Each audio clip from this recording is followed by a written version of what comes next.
Peace, y'all. What y'all growing today? So we're back in the garden and we have a few updates. So first thing we have are our chocolate sunflowers. Look how gorgeous. Don't they look amazing? I mean, they just bright up the screen itself. I mean, it just looks so happy, right? Love it. We have a second one. They twins. We have a guest today. We have a butterfly in the garden. Bringing some. Oh, we have two butterflies. Look at that. We got twins. Oh my God, look at that. Isn't that gorgeous?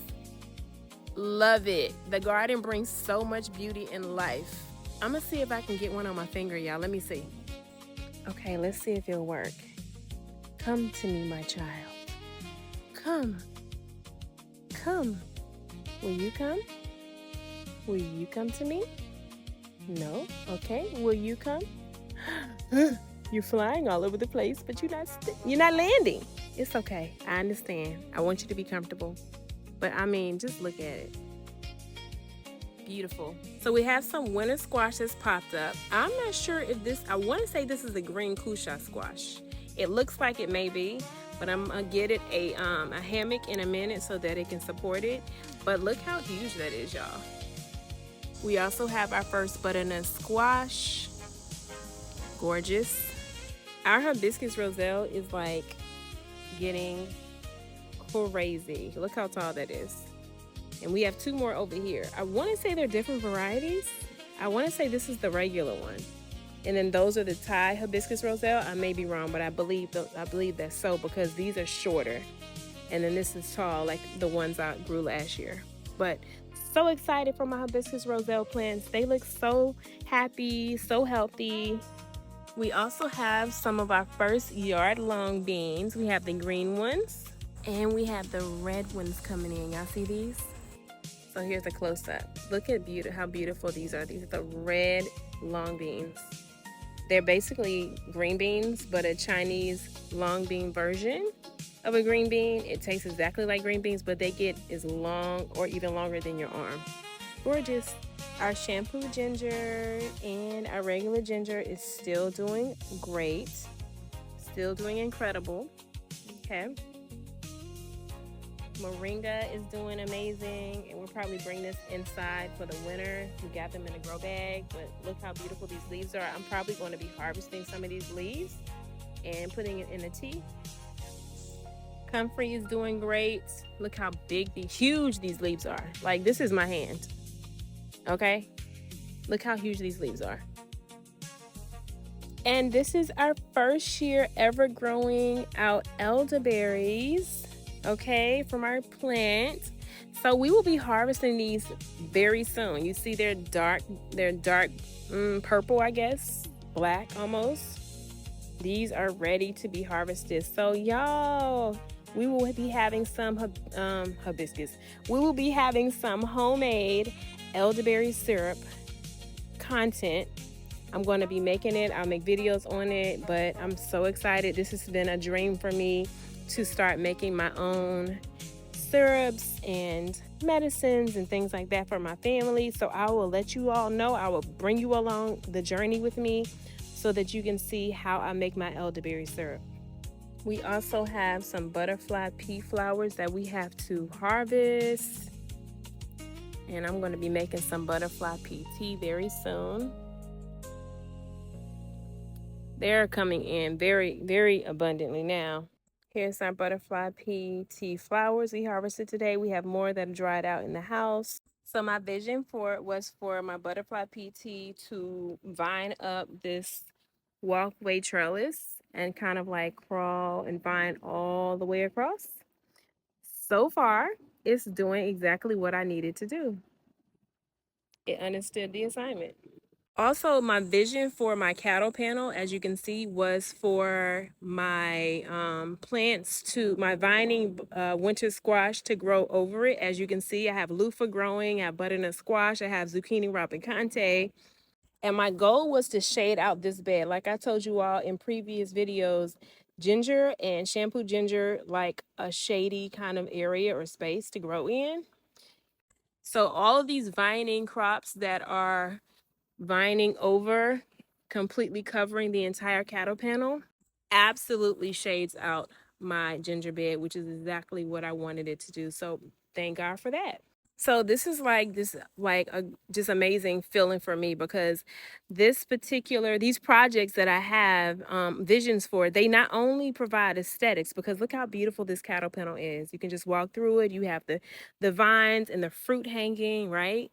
But it's like multi-purpose or multifunctional because not only does it produce a beautiful scenery, but it also helps with accommodating the fruits and vegetables that I'm growing that love to vine.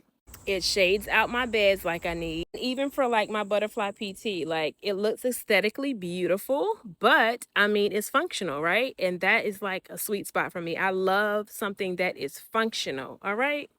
Now let's come to our corn. I am hoping and praying that we get some actual full corn on the cob this year. This is sweet corn that I'm growing for like the umpteenth time. So we have silk. We're going to see. We have plenty of silks.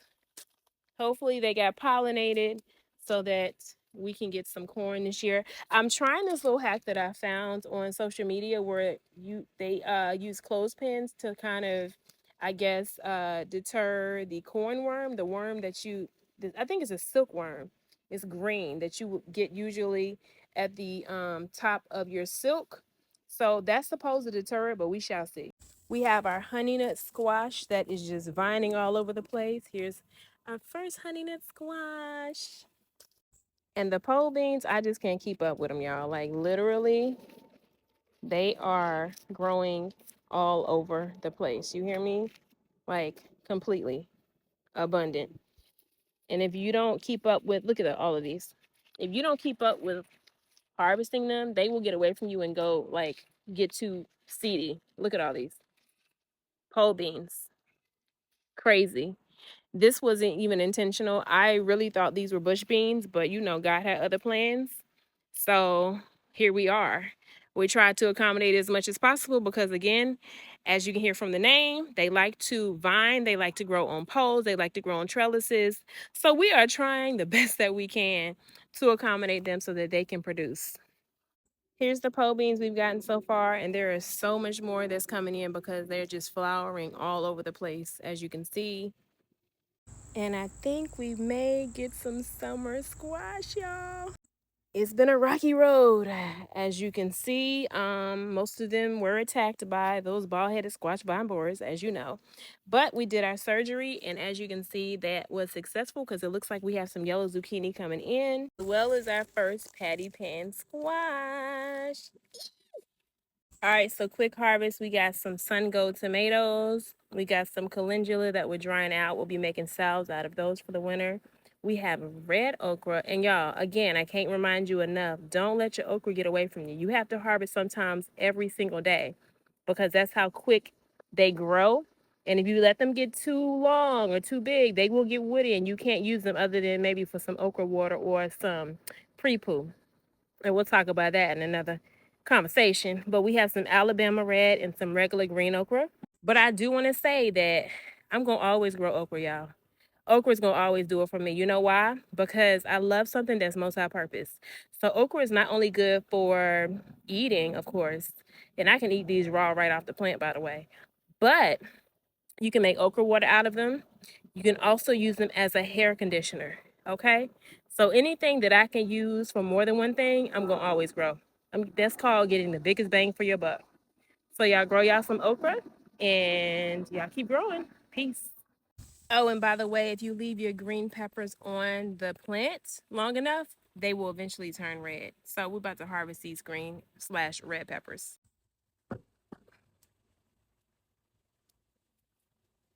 Hold on, let me get my pruners. Let me get this one. And let me get this one.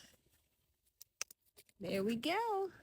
Not quite sure why these have these little spots on them, but nevertheless, we're going to cut right around it and eat it.